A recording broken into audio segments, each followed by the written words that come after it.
in Kitsap County. You know what time it is? Tipping points and puzzle pieces. The best hour of your week. We are going to have a great show for you today. We have an image here for you that I want you to go ahead and take a look at. And before we talk about it, and before I bring Mark on, just want you to reflect on what you see, maybe what you don't see. And then I'll go ahead and bring on our esteemed colleague, friend, entrepreneur, visionary. Woo, boy. Should I add more?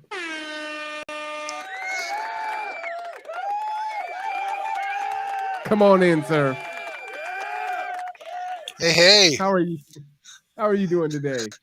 Yeah, I'm feeling like I need my hip waders on, but I'm feeling really good. Oh man, we are gonna have a great show for you today. That is guaranteed. This one might knock your socks off. So put your seatbelt on, get your popcorn, and be ready to have your mind stimulated. Good afternoon, Mr. Dent. Glad to see you tuning in today. So, you we loaded this image up first. Go ahead and talk about this, Mr. Mark. So the bottom of the image, which you can't see, unfortunately, I'm going to ask Marwan to read it for you since It's he right has here. it up. See? Okay, okay. Life is very short, and there's no time for fussing and fighting, my friends. Song from the Beatles, and as you note that there are two of them missing, and we all know this. I mean, it's part of our awareness of culture, anyhow. But the point is, we don't have the time to not act. We don't have the time to not come together. And fussing and fighting is not bringing us together. And today's subject is bitch slapping 2023 because we cannot continue to do what we've done separately and survive. Rob says, Rob says it's certainly a lot of titles. Yeah. And there's no time for fussing and fighting. We have to come together. We have been working on homelessness for a while now. And we did Marwan drove and I was participating in a breakfast last week where we had a conversation with lots of people who are interested in helping the homeless folks that are not getting services to get more services. And that was a great thing. Some good things came out of it. And from those good things in our wonderful culture of fussing and fighting, we got a lot of hate mail. Or I should say, Marwan and other folks got hate mail um, about doing good things. And we need to stop this crap. We need to come together. We need to treat each other like human beings. If we can't do that, we need to look at ourselves hard in the mirror and think about who the hell we are, where we can treat other people poorly. And I'm going to have Marwan queue up something right now. I'm going to move my camera because I think you all need to see what we're facing. And I think you all need to see it clear. And I think you need to understand it. And you need to understand just how freaking helpless you are for the things that are going on. I get to see this every day. Marwan sees this every day. So we're going to share a little bit of it with you through the voice of John Oliver. Marwan, you want to cue that? Yeah, give me a second here and I'll get that queued up here. Now that you can leave your camera on for this part. Okay. Uh what I need to do to queue it up though is I need to put up my fair use Yes. Facebook, fair use, YouTube, and Twitch, and all the rest. Let me go ahead and put my captions down there. Because the last time we did this, they actually muted our uh our video and I got a copyright strike. And so I had to just kind of deal with that. So let me go ahead and run my disclaimer here down at the bottom. And I'm going to go ahead and get this thing going here. And this is certainly no comment on teaching. Now, how much you said queue it at five? What now? 517. 517. All right. Go ahead and get that going here. It'll run about 2 minutes, but he sets it up and then you're going to see a comment by somebody that you need to hear. All right.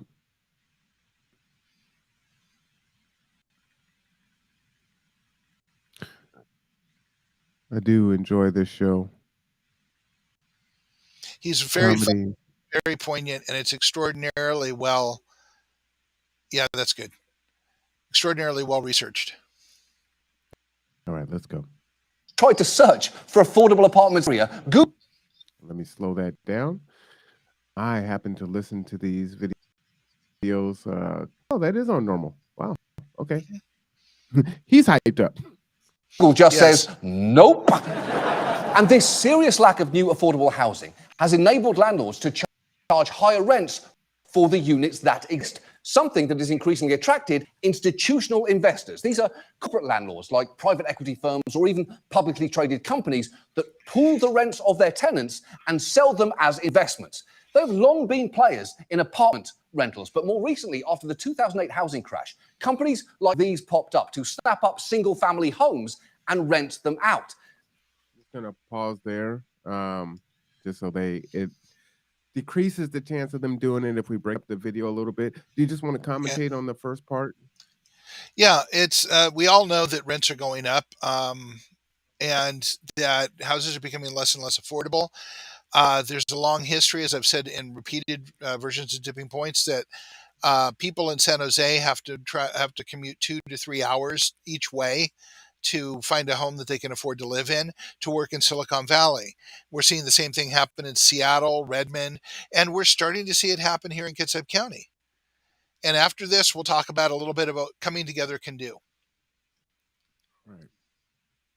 And because institutional investors are always trying to maximize returns, they'll take any opportunity to push rents. Take Monarch, which has been called Middle America's fastest growing landlord. Here is their owner last year salivating at the prospect of rent hikes. We have an unprecedented opportunity, at least in my working lifetime, to really press rents. Press rents on renewals because the country is highly occupied. We're 97.5%. And so where are people going to go? They can't go anywhere. They want to be in apartments, or they have to be in apartments. And we have a tremendous opportunity to press both on renewing leases for existing residents and to reset market rates, which we've reset numerous times even this year. Pause there. Yeah. Go ahead, Mark. So a little nauseous, are you? Worse. Say, Yeah. they want to be in apartments. They have to be in apartments. So we're going to jack the rent up on them so we can maximize our profit. Several times just this year. Yeah. No indication that, these are human beings you're talking about. And even the human beings here that are haters about putting out, trying to help the homeless people. What happens if they become homeless because they're one paycheck away? I will say this again. 46% of America, 46% of America is one paycheck away from homeless. That's 151 million people. Real people you know. Wrap your head around that before you hate. So that's pretty much what I wanted you to see. And let's talk about how we resolve that. Let me just play that last part again. Okay. Wow, they can't go anywhere, and for us, they can't go in. Renew. Here is their owner last year salivating at the prospect of rent hikes. We have an unprecedented opportunity, at least in my working lifetime, to really press rents. Press rents on renewals because the country is highly occupied. We're 97.5%. And so where are people going to go? They can't go anywhere. They want to be in apartments, or they have to be in apartments. And we have a tremendous opportunity to press both on renewing leases for existing residents and to reset market rates, which we've reset numerous times even this year. Wow. Yeah. Wow is right. So does that explain what's going on now? Why everyone's rent's going up? This has nothing to do with COVID. This has nothing to do with eviction protection. This has everything to do with maximizing your profits. The 1% to the 10%, that's who we're talking about. We're not talking about the 80% of the rest of us who are trying to get by at one level or another. We're talking about a very few people making lots and lots and lots of money while the rest of us become homeless and starve. So you want to hate on homeless people and people trying to help the homeless people? All I can say is something I can't say on this channel. Thank you But for you your know who you restraint. are. Thank you for your restraint, sir. So let's talk about what we do, because rents are based on market value, and you just heard that they jack and manipulate the market value. What if rent were modeled on average income in an area?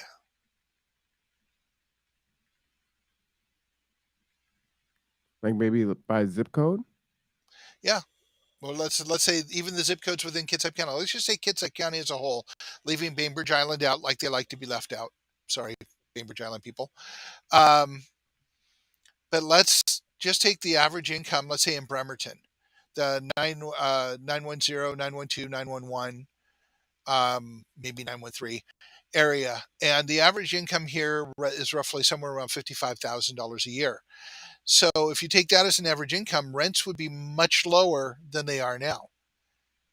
If we actually applied common sense to that, now how would we go about doing that? The state has a anti-rent control initiative in place, but if we got some people who were fairly smart attorneys and understand government policy pretty well, I'm sure that we could craft some kind of proposal to do exactly that. Maybe not with all of the people, but with some of the people, to guarantee affordable income housing, and basically say you cannot be a landlord in this area if you do not have, let's say, 46% of the units fall within this category based on um, income as opposed to market value. Because the market value is based on trying to attract people from everywhere else. Matter of fact, let me just be straight here. Every economic development model in Kitsap County and pretty much everywhere else is based on poaching from someone who is perceived as more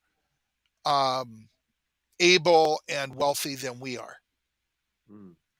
When you talk to an economic development person, say, yeah, I'm trying to get Amazon in here. I'm trying to get Microsoft in here. I'm trying to get Cisco in here. And I'm like going, well, what about creating jobs here? Oh, no, it's too hard. But they don't actually say that. They'll find ways to dance around it. But what the Kitsap Resiliency Project is all about, people, is about creating local resources, creating local jobs. That's how we minimize the impact of people like Monarch, by creating local resources. That's it. And for that, we have to come together and talk, because no one's going to do it for you, and no politician is suddenly going to see the light and put together a proposal to put a referendum on the book about rent and or average income as opposed to market. That's going to be people coming together. That's bringing your piece of the puzzle to the table. Am I preaching? Damn straight I am. Why am I preaching? Because this is the end of the year. We're at the end of 2022. How much more can we take?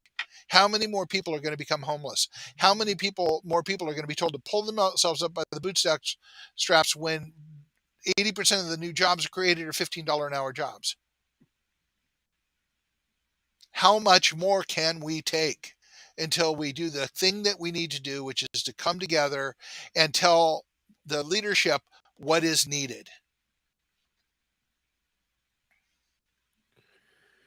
You know, tonight is city council, and it is budget time. And I implore everyone, I will put the link in the chat not only for you just to tune in, which of course you can watch here on the conduit, but I will give you the link so that you can provide your own public comment. Um, Working in the background, I'm reading a text that just came into me from a response. I'm just going to read it here. There was a letter that was originated from Jeff. Shout out to Jeff.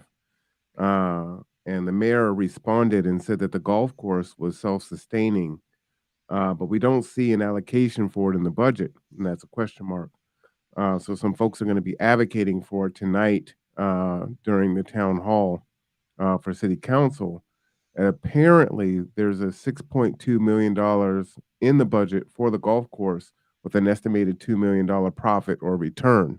So if it's self-sustaining, then that means there should be $6.2 million coming in, right? It's not self-sustaining if that's the case.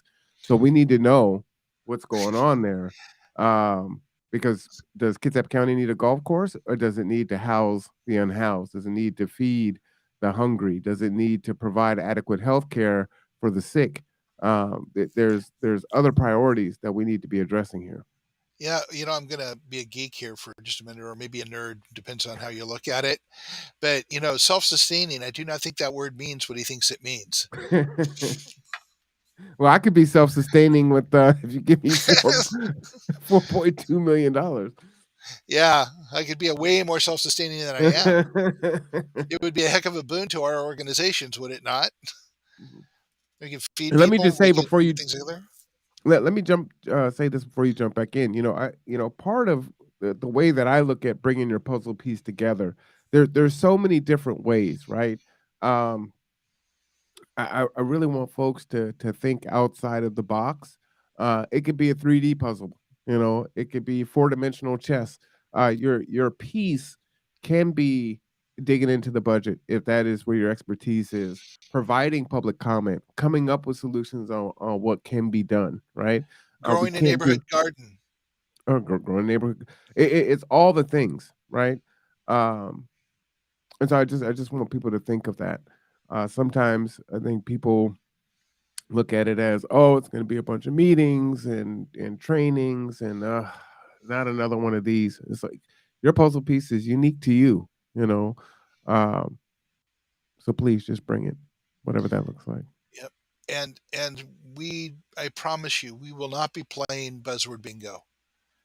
This meeting is going to be for coming up with ideas, talking about ideas, and finding natural partnerships in the people who are there.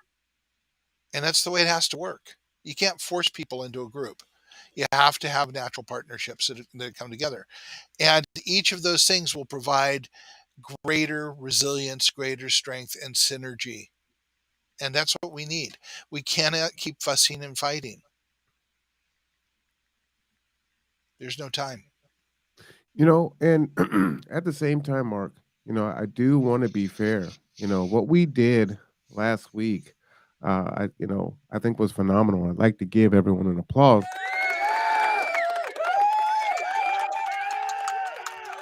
who was a part of that.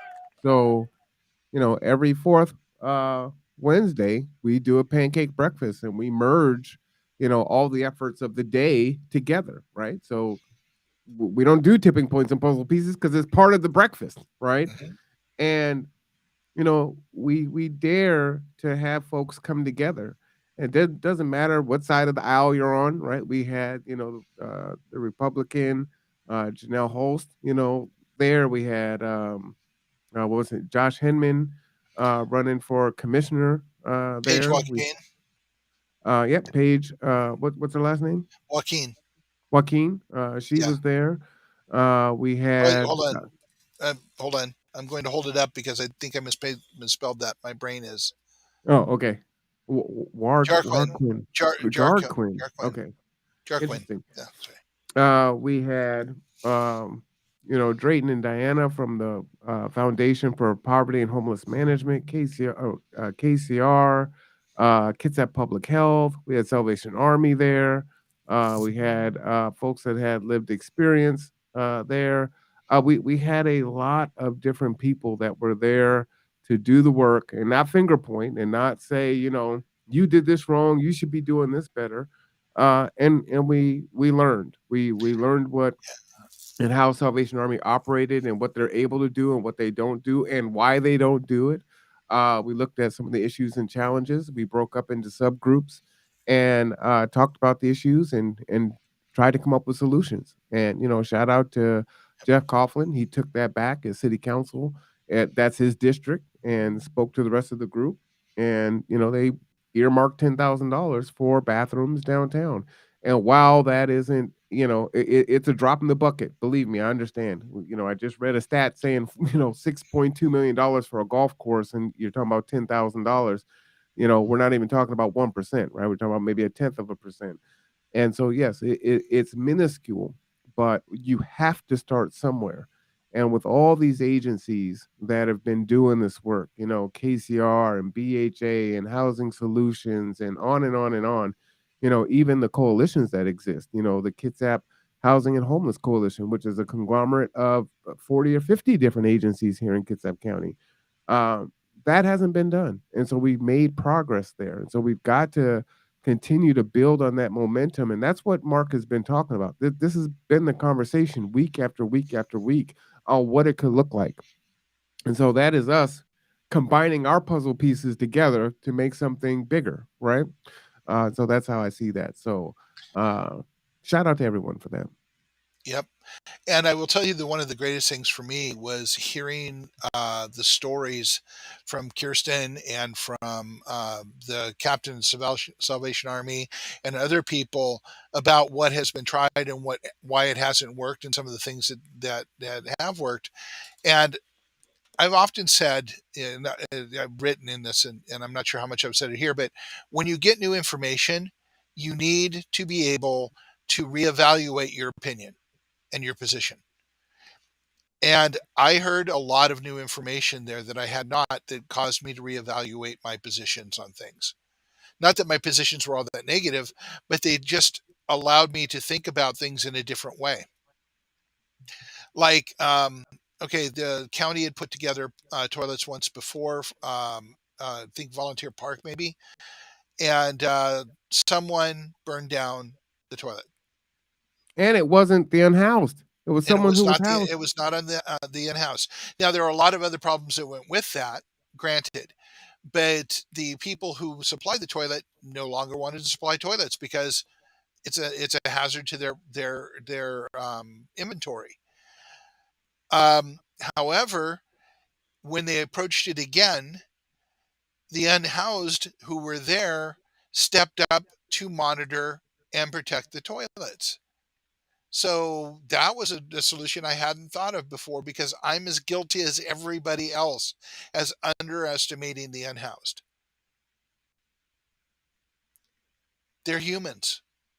They have many, many, many, many of them have had unfortunate incidences in their lives that put them where they are. It was not a choice. Nobody chooses that.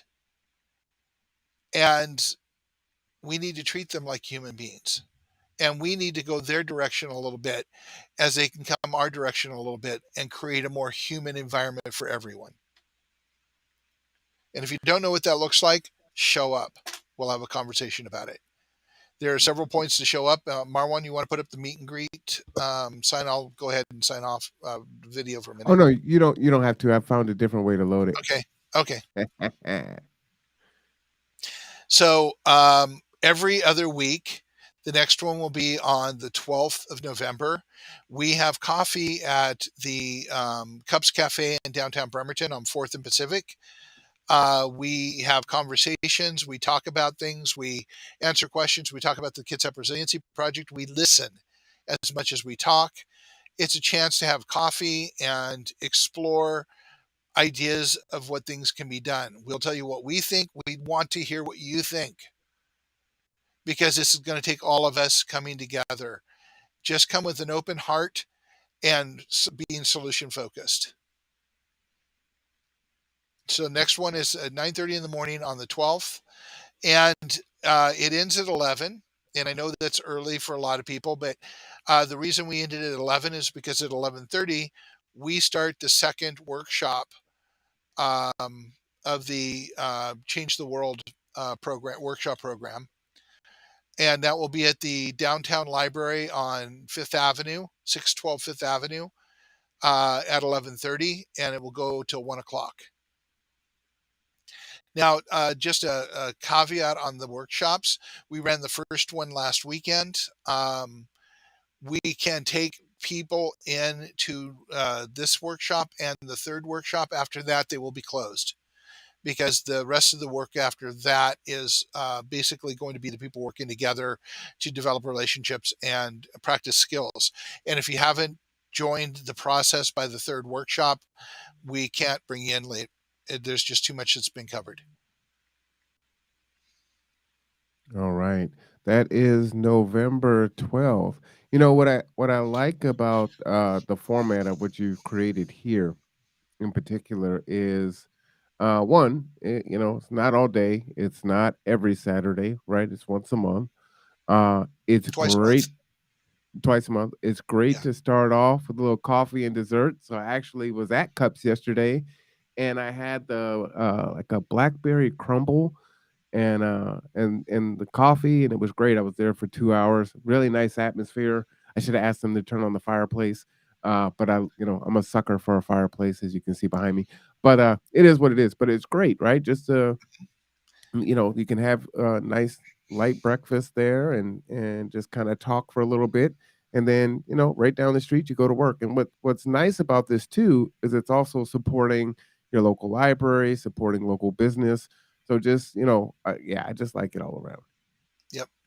And we do that on purpose. As a matter of fact, I heard a rumor that Mhm. the employees at Cups are going to be wearing blue Kids Up Resiliency Project shirts next on the 12th. Oh, really? Yeah. Nice. So they really do support us. They put our flyers up.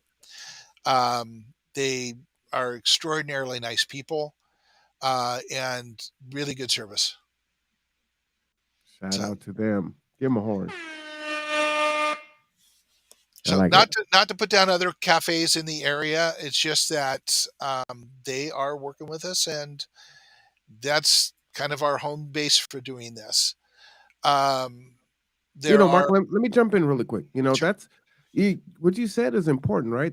Yeah, they're great, but there are a lot of other ones, right? You've got Pups, Cups, and Cones down on Manette. You've got Java and Juice, that just opened their second location. There's a Fresh Cup. lot of There's Yeah, Fresh there's a Cup. Fresh Cup. Yep, where Kendra's at. There's a lot of great people in Kitsap County, right? We just have to find a way to be more intentional on coming together and solving our community issues. Yep, there really are a lot of great people here. Yeah, and I promise we don't waste your time. We don't. We're about figuring things out and making it better for everybody. We don't just want to go sit and bitch at each other. There's plenty of that going on without us. But I do happen to love buzzword bingo. I just got to say it. It's Uh, like, hey, I was looking forward to that. when I worked in corporate America back in the 90s, that was a thing. We would Was it sit in a really? we would sit in the meeting and we would wait for the do and we would like go bingo. You'd whisper to the guy next to you, bingo, I got all five in a row.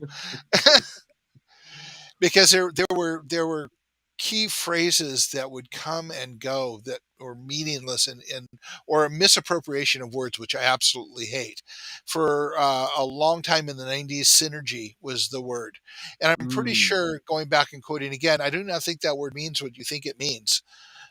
They would use words inappropriately because they were the current marketing buzz, but they had no real sense of what it meant. And for somebody in corporate America to use the term synergy in the way that they run their operations is just a travesty, because it's like they don't want synergy. If they had synergy, then they would be in control. There were moments where things got close, but every time you had some amazing things going on in a corporation, very shortly you wouldn't. mm. And that's what's happening. We're watching the process machines roll over the top of us. And the only way to stop it is to come together. We don't need to be in Tiananmen Square with tank facing down tanks. What we have to do is come together and use the tools we already have to stop the onslaught. We just have to be clever about it. And I can guarantee you that if we have people together talking, that we will create synergy and we will find those clever solutions together. And now I'm sitting here looking dumb. Okay. No, no, I was just gonna say, Okay. and more synergy, because some of the critique that I hear, um, is, well, there are already people that are doing work, and they're already being synergistic. It's like, okay, yeah, that's great. We do great things in silos. Stay tuned. We do great things individually. We do things, as great inclusive groups, right? That aren't siloed off. But it's as good as it is, we can do more, right? For a buzzword that I don't like is best practice, right? So when the Wash your mouth buzzword out. hips came around, I really enjoyed hips, which was high impact practices, right? Because it's best practices are always changing, right? So I like hips better. Uh, Let me jump in here for a moment about best yeah. practices and what my issue with it is. And I've heard it often enough that I literally tell people, wash your mouth out with soap. They go, well, what best practices really means? Let me tell you what it means when someone uses it. It means Oh, I feel overwhelmed and I can't really think about what the problem is. So let's go find somebody else who solved a problem that's somewhat like ours and try and apply it directly to what we're doing, even though it can't possibly work because our situation isn't anywhere like their situation, but we haven't done the work to figure that out. okay, I gotta give you the horn for that. All right. So, all right, let's talk about my beef here. All right. Okay. You triggered me now. So one of the things that I constantly deal with is when I'm an idea person, right? So, we talk about let's build a plane while we're flying it. Like, I really believe that I embody that spirit of doing that. And the whole I win or I learn, I don't lose. We just got to try and do something, and try with intention, right? We're not trying to waste time or money and effort and all those things, but we are trying to make a change. And what I get a lot in the space of resistance is, well, let's look around the country or other places and see what someone else has already done. And it's like, yes, I get not reinventing the wheel, but wouldn't it be just better if you're a maverick and you figure it out and you make something that works great for your region? We're here on a peninsula, so we've got a lot of our own unique challenges and situations, right? We've got the military, we've got the ferry, and we've got, this metropolis 30 minutes away. And so we've got all these different things going on. So the situation that someone else is doing in New York or Texas or California may not work here. And I'm not saying that we shouldn't take a look and see what they're doing, but do we have any thoughts on our own to try to solve the problem and then maybe look and compare it and take some of the things we like from it instead of just saying, well, let's go and see what other people are doing? It's like I would so much rather just be a front runner. And that goes back to we may not even know what the problem is that we have. We know that we see the results of it, we see the byproducts of it, but we don't know the cause of it. How can we apply what somebody else has done if we don't even know what our own problem is and what the causation is? That's the work that has to be done before, if you're going to go look at HIP, is it high impact practices? If you're going to Mhm. go look at practices, understand what you've got and what you're dealing with first. And I will tell you that I've had dozens and dozens of meetings over the years. And every time somebody has said that, I look at them and I say, well, what is the causation? And they say, well, I know what the causation is, but they've never been able to define what the real problem is. They will tell me about what the results of the problem is, but not what the causation of the problem is. I am like Marwan in some ways, in other ways, I am a planner, but most importantly, I'm an analyst. I like looking at things from the ground up. I like tearing problems apart and understanding the causation of them. Because I think with that and with the synergy that Marwan and I have, there you go, synergy with Marwan and I, is that we both bring varying aspects to the table and become a powerhouse for solving things. Yeah. Okay. And I I couldn't didn't get, help it. and I did not get kissed first. And you guys can guess what he just sent me. That was a private message, not appropriate to share on the stream. I couldn't. I had to. Yeah, but yes, absolutely. And I like to understand why and how we got here. And actually, the workshops start off with that, which is one of the reasons that if you're not there by the third workshop and you haven't participated in them, we can't go forward because we're going to be dealing with the actual rolling up our sleeves and getting action on that. And we will be actually on the 12th, we will be talking about how we got into the mess we're in. Mm. But do they just That show up? they show up. Actually, I prefer it if they go on Facebook and tell me they're going to be there. But I would really like it if they say they're going to be there, if they actually show up. And I will say this on air right now. If you tell me you're interested, it's kissing my sister or it's kissing your sister. I don't care if you're interested. I care if you're going to show up or not. I care if you share the information out because that helps us get to further people. But if you're interested, so what? If you're going to show up, that's what I want to know. Because the world will be changed by those who show up. If you don't like what's happening, then you need to bring your voice. You want to give some context to the "I don't care" that's kissing your sister? Never Okay, heard that so one before. I'm sorry. I guess it's a colloquialism that I grew up with. It's like like, like what? it's kind of like being interested is like kissing your sister. It's not really kissing anybody other than your sister, and unless you're into incest, which we won't go into, that's just like a non-thing. I mean, being interested is a non-thing. It's like, okay, great. You like that I put this up there? Great. I feel warm and fuzzy about it. Are you going to show up? Okay. Are you going to show up? All Are you right. going to sit? Are you going to roll up your sleeves? Are you going to learn? Are you going to meet other people? Um, or do you have to floss your cat? You know. And I know I'm being hardcore here. I know I am. But the fact is, we do this every day. Marwan and I put this on the line every day. I work 7 days a week. I do this every day. I'm writing a book. I'm doing all of these things.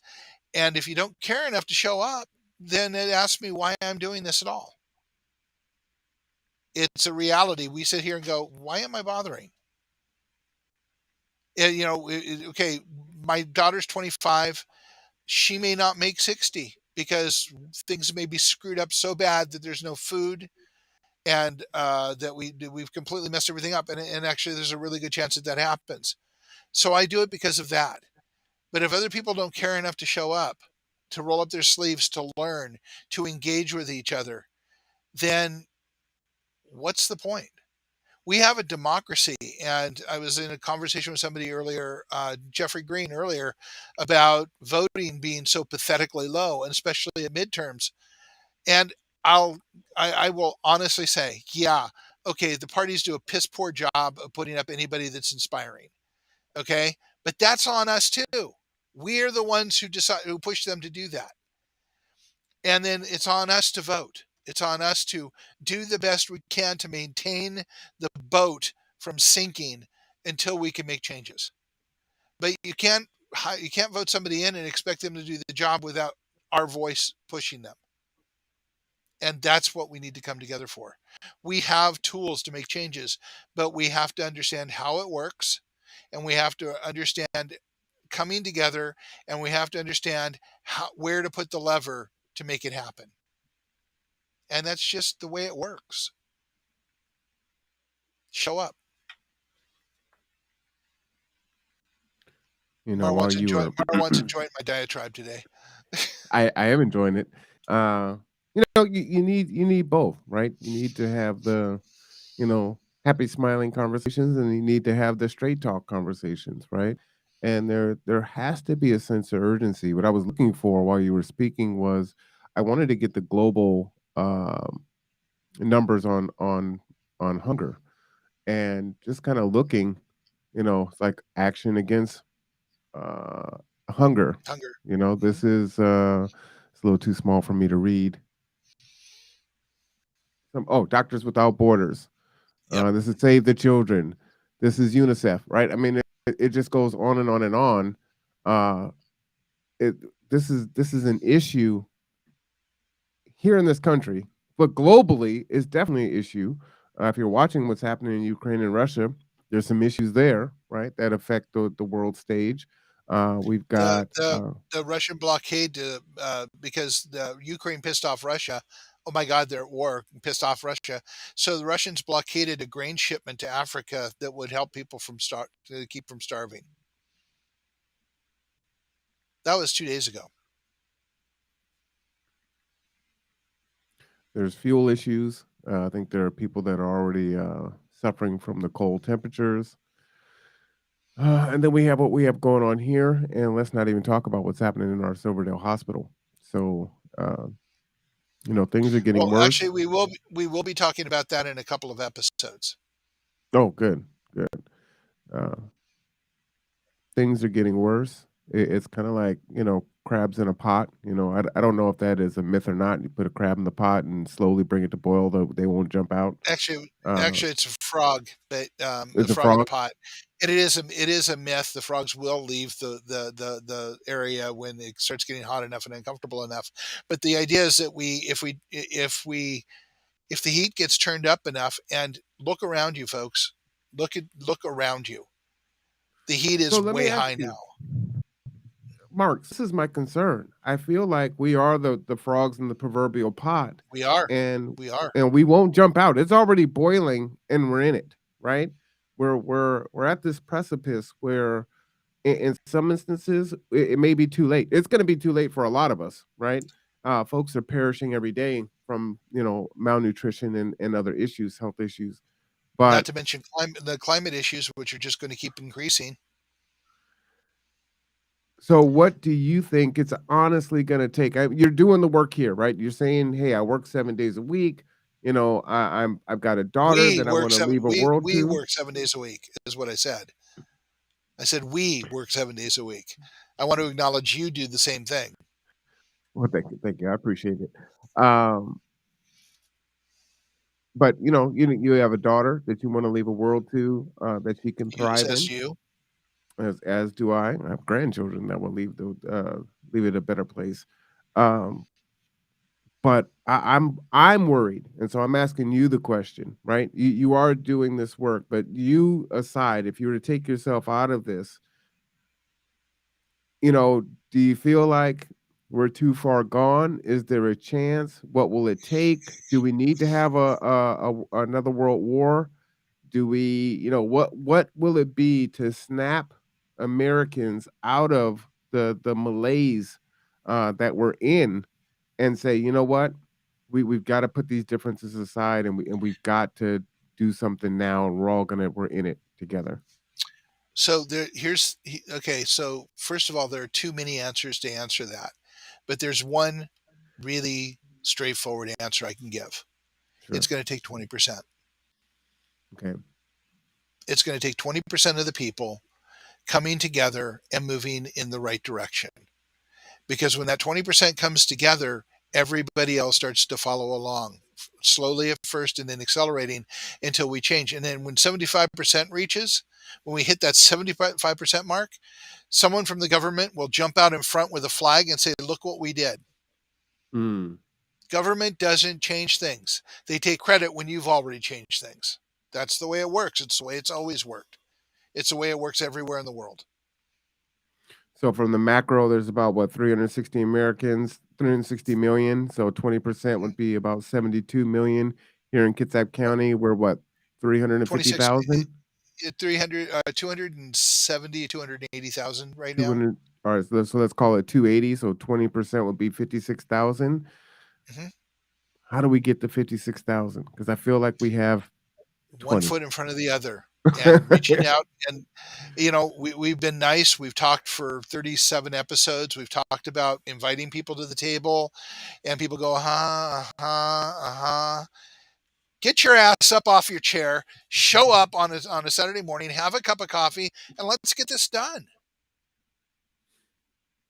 And if you're thinking about what's in it for me, what's in it for you is tomorrow. Mm. You should be asking what's in it for your children. Tomorrow's tomorrow. You don't believe it? Start reading. You can put last week I had, or the last time we did this, I had a guy with his head in the sand, his butt in the air. That's you if you don't get moving. You can ignore it, but it's not going to ignore you. It's still going to run over the top of us. How you get there? Show up. Start learning, engage, have conversations. I promise you, on Saturday mornings, I'm a lot cheerier than I am right now. Partly because they have a gluten-free breakfast menu there that I really like too. I So gotta type yeah, that in it's the chat. how do we do this? One person at a time, one neighborhood at a time, one group at a time, one meeting at a time, one conversation at a time, one foot in front of the other, and you just keep moving. I think that's a great answer. I'm going to steal that. I'm giving you your quote now, and then after that, I'm going to take it and say I said it. What's in it for you Tomorrow, tomorrow? So remember this day, everyone, because from this point on, Marwan said it. I love that, but I think it's that serious. It really is that serious.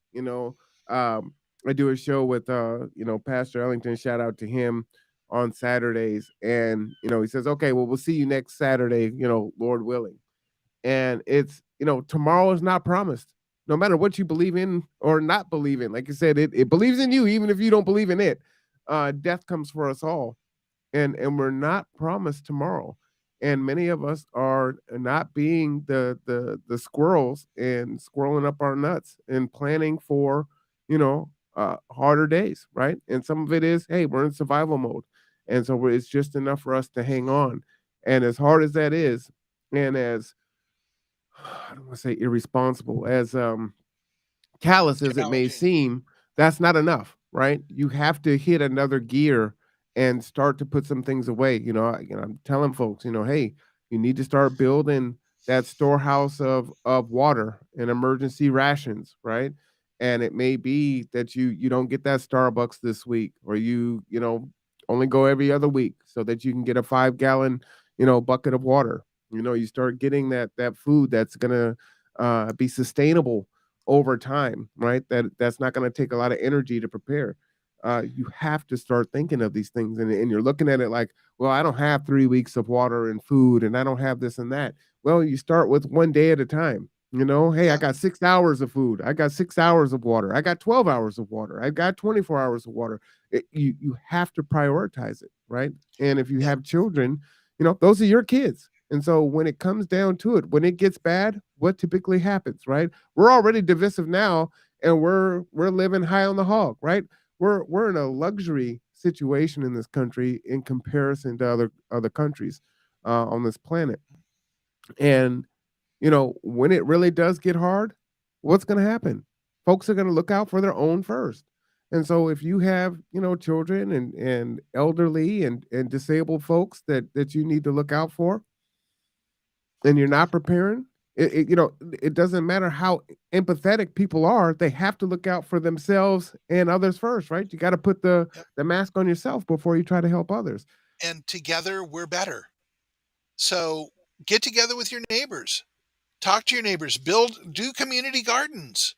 I guarantee you, in your neighborhood, there are people who grow things. Well, they may grow pot, but that's okay too. They know how to grow things. There are people who are going to be interested in doing that. We had a barbecue at Marwan's neighborhood, and several people there are people who grow things. Have people in your neighborhood come together to do community gardens, because that's food. Do you notice the food prices keep going up? That'll mitigate some of the food prices, but it also prepares you for tomorrow.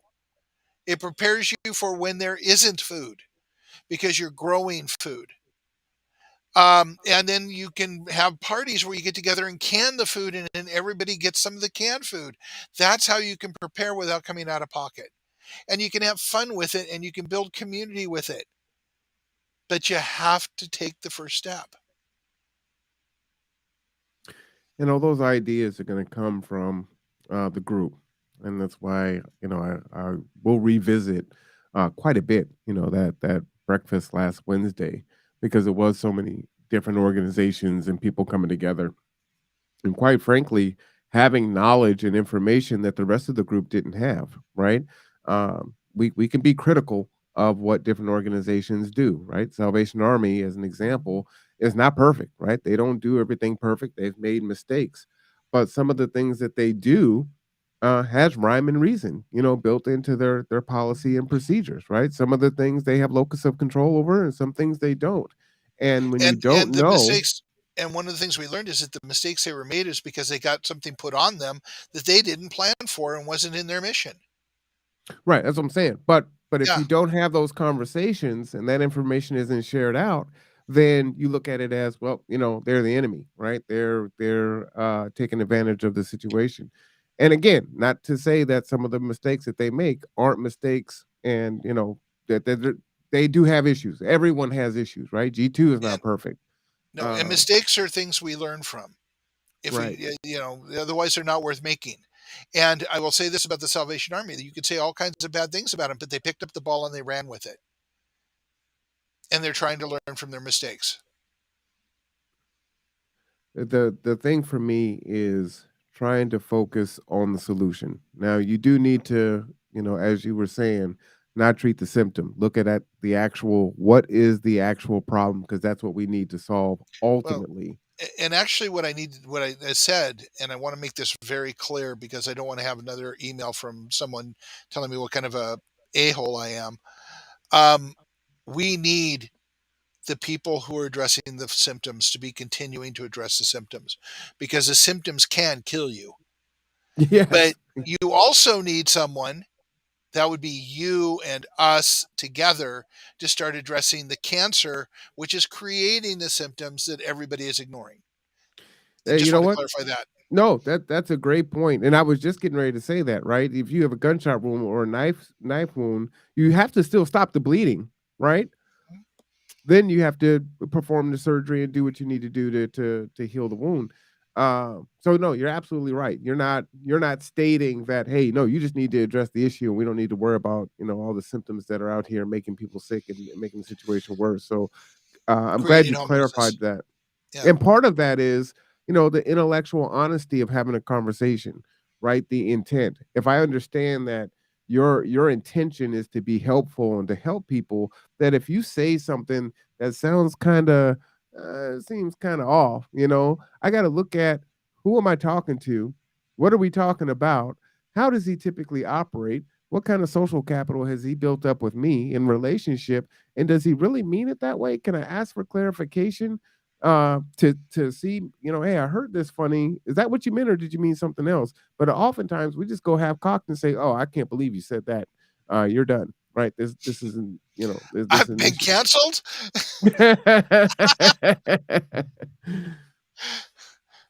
You can't cancel me. I quit. Yeah. Yeah. Cancel culture is a thing. For those of you who have not seen it, Gabriel Iglesias Fluffy has a brand new show out on Netflix, and it is, for those of you who are Fluffy fans, he's funny anyhow, but he gets right into it and he talks about cancel culture in a really big way. It's brilliant. I love his new show is brilliant. It's way more socially engaged and talks about social problems than anything else he's ever done. All right. I don't know who Fluffy is, but maybe I'll check it out. Mexican comedian, His name is Fluffy, huh? Gabriel Iglesias, but his nickname is Fluffy.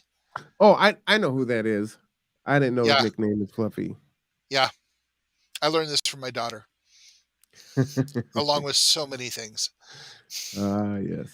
Our children. We teach us all the time. So we're getting down to that last couple minutes. Yes, sir. So I've said a lot today. So why don't you have the last statement today? So the last statement is this. I want people. Let me retract this. I will end with that. because I want to keep with the sense of urgency that Mark is the purpose of this episode is we do not have time to waste. And I really do love the quote of what's in it for you tomorrow. If that's what's in it for you. Uh we are going to be caught unprepared. And unfortunately, even if you feel like, hey, you know what, I'm doing a pretty good job of being prepared, your preparedness that you have is only going to sustain you for so long. And the rest of us who are unprepared is going to be a drag on the rest of the system, right? So whether it's directly or indirectly, we really are all in this together, right? Hey, I'm very self-sufficient and I've got my network and I'm good and this and that. If you find yourself at St. Michael's right now, you're going to have a problem, right? Especially if a bunch of people end up at St. Michael's all at the same time. Doesn't matter how prepared you are, you're going to have a problem. You're going to have an issue. So it really does impact us all. We cannot wait. That this urgency is here. We talk about this every week. We try to find different ways to engage the community, bring people, and not even like minded. Really try to bring different minded people together We need to to. have conversation, right?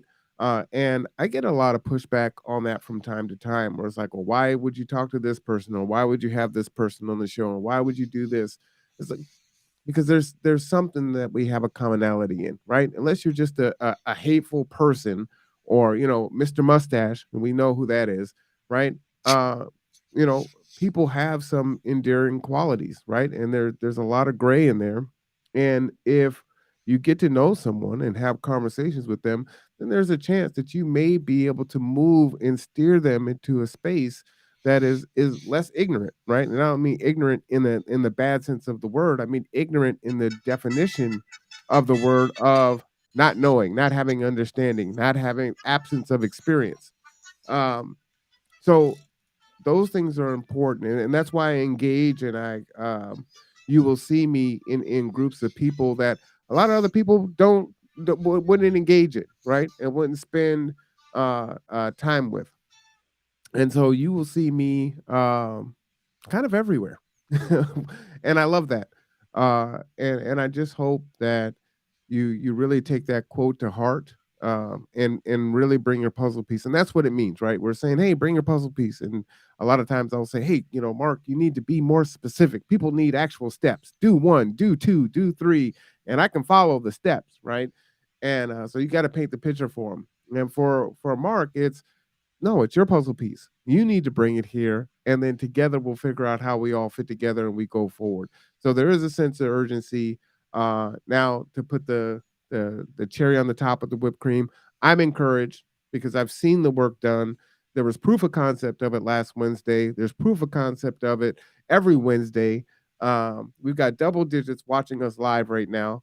So that is the proof is in the pudding. And so just, continue on, understand that we've got to prioritize this. This is important. We are not immune to hunger, to homelessness, to addiction, to, health issues, to war. All these things can hit our shores. They're already here. They're getting worse, and they're all happening at the same time, right? We're very sick as a nation. We have many comorbidities, and we've got to heal, but we've got to heal now. We can't wait anymore. And we have to heal together. Facts. So, 46%. Let's say we have 280,000 people in Kitsap County. 46% puts us at 140, 135,000 people in Kitsap County. You know somebody who's one paycheck away from homelessness. Everybody here knows somebody. That's almost 1 in 2 people in Kitsap County. And you're saying one paycheck, right? Let's say, I've got a nice little savings and I'm doing okay. But I get injured or there's a lot of downsizing, right? We're in a recession. You get laid off and you burn through your savings in 3 to 4 months because you can't find anything. And or you get sick at the same time. Like these things happen, right? Or cycling back around to the beginning of it, a private equity firm buys your property and jacks your rent up 25%. And suddenly your savings start going away because you have to pay 25% more in rent. Oh, that's the final word. All right. Well, man, what a great show. We'll be back in 57 minutes with our housing conversation with Bremerton Housing Authority and Kitsap Community Resources. Hope to see you then. Again, for those of you that can't check that out, tonight is City Council. Please come and give your public comment. That is critical and important. And we will be live broadcasting that also. So for Mark Boatwright-Frost, I am Marwan Cameron. This is the Conduit Network.